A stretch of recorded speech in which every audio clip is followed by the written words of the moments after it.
Rice is rich in amino acids. Amino acids are building blocks of proteins, and proteins are very good for maintaining that tight, youthful look of the skin.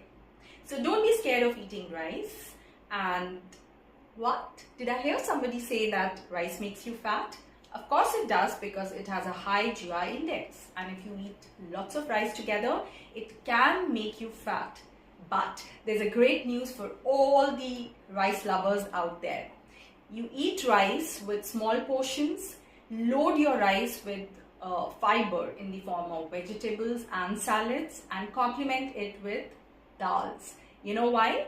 Because rice has certain variety of amino acids, dals have certain other varieties of amino acids, and when dal and rice is combined together, it forms a complete protein meal.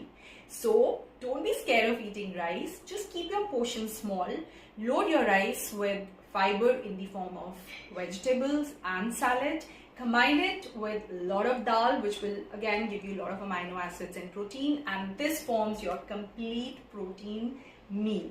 Just remember to add a small dollop of Desi ghee to the rice, which will not only help in decreasing the glycemic index of the rice, but will also help in better digestion. So don't be scared. Go ahead and pick up your rice bowl